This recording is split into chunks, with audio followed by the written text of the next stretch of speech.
Hello everyone. आज हम discuss करेंगे एक और इम्पॉर्टेंट कंसेप्ट जो यूपीएससी इन्वायरमेंट और इकोलॉजी सिलेबस में आता है, दैट इज़ इकोलॉजिकल सक्सेशन। तो चलिए शुरू करते हैं।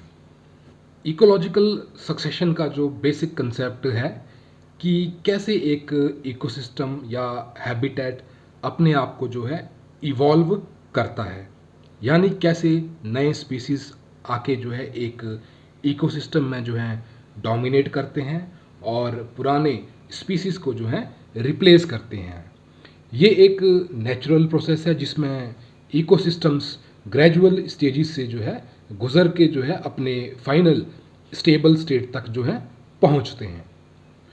तो पहले स्पीसीज जो बैरन एरिया में जो आते हैं उन्हें जो है पायनियर स्पीसीज कहते हैं, और जो फाइनल स्पीसीज होते हैं वो क्लाइमैक्स कम्युनिटी जो है कहलाते हैं। अब बात करते हैं type of ecological succession. Ecological succession के जो है दो मेन टाइप्स हैं। पहला है प्राइमरी सक्सेशन और दूसरा है सेकेंडरी सक्सेशन। तो प्राइमरी सक्सेशन तब होता है जब कोई नया हैबिटेट बनता है या कंप्लीटली जो बैरन एरिया है, जैसे वॉल्केनिक इरप्शन के बाद या ग्लेशियल रिट्रीट के बाद, जहाँ कोई पहले से जो है एग्जिस्टिंग इकोसिस्टम नहीं होता। एग्जाम्पल क्या है? वॉल्केनिक लावा फील्ड या रॉक सरफेस पे जो स्पीसीज पहले आते हैं जैसे लाइकन और मॉसिस, वो जो है पाइनियर स्पीसीज कहलाएंगी। तो इसकी भी जो है डिफरेंट स्टेजेस होती हैं। तो पाइनियर स्टेज में जो हमें लाइकन्स और मॉसिस जो है देखने को मिलते हैं, और इंटरमीडिएट स्टेज पे जो है हमें छोटे पौधे जैसे कि ग्रास एंड जो श्रब्स हैं वो हमें देखने को मिलती हैं। और क्लाइमैक्स स्टेज पे जो है फॉरेस्ट विद लार्ज ट्रीज जो है हमें देखने को मिलते हैं। बात करूं सेकेंडरी सक्सेशन की, तो सेकेंडरी सक्सेशन जो है तब होता है जब पहले से जो है एग्जिस्टिंग इकोसिस्टम किसी नेचुरल डिजास्टर या जो ह्यूमन एक्टिविटी की वजह से जो है डिस्ट्रॉय हो जाता है, लेकिन सॉइल या कुछ रिसोर्सेज जो हैं अभी भी बचे होते हैं, है ना। तो एग्जांपल जैसे कि फॉरेस्ट फायर के बाद जो है एक पुरानी जो फॉरेस्ट एरिया का जो है रिकवर होना भी जो है सेकेंडरी सक्सेशन जो है कहलाता है।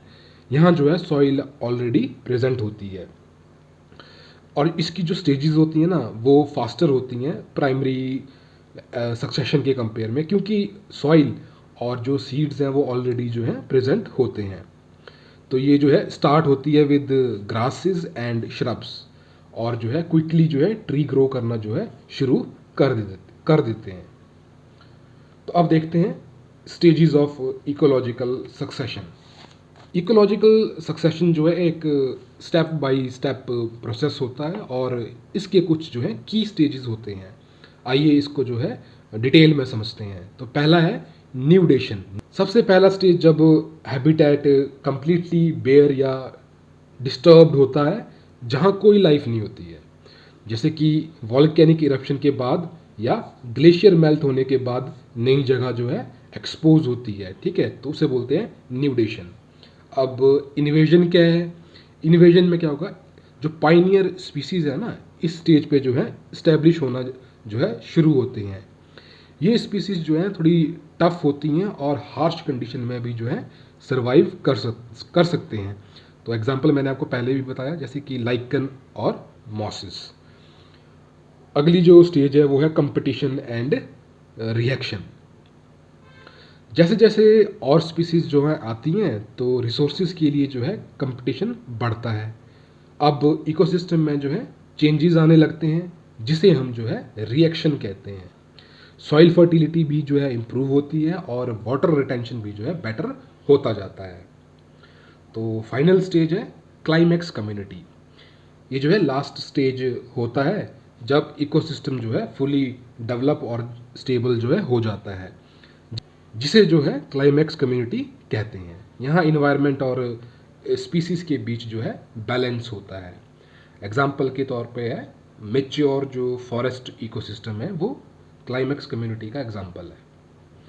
अब बात करते हैं इम्पोर्टेंस ऑफ इकोलॉजिकल सक्सेशन की।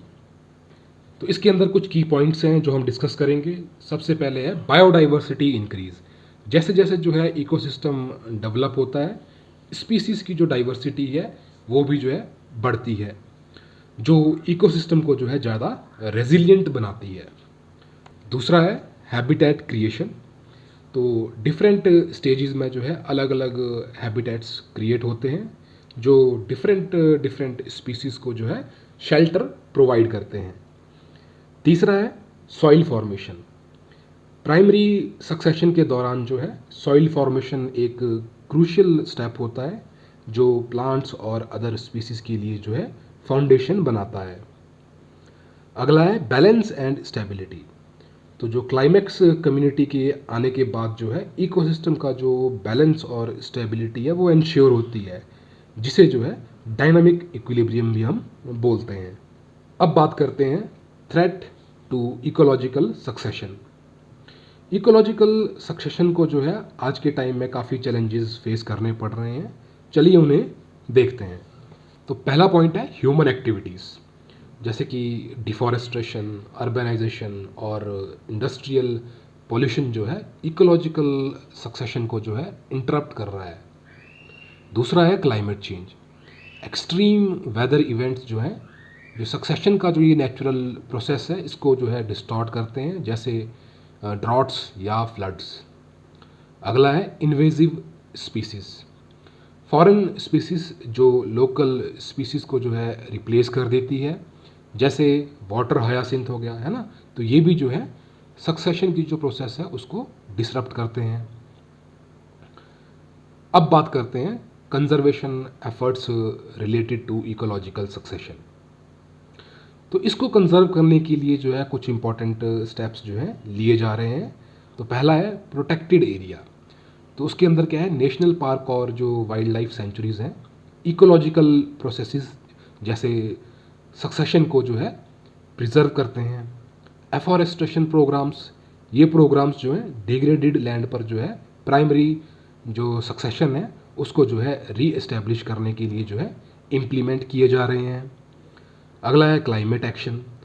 तो गवर्नमेंट और इंटरनेशनल बॉडीज़ जो हैं क्लाइमेट चेंज को रिड्यूस करने के लिए जो है एफर्ट्स डाल रहे हैं ताकि जो नेचुरल इकोसिस्टम है वो सस्टेन रहे।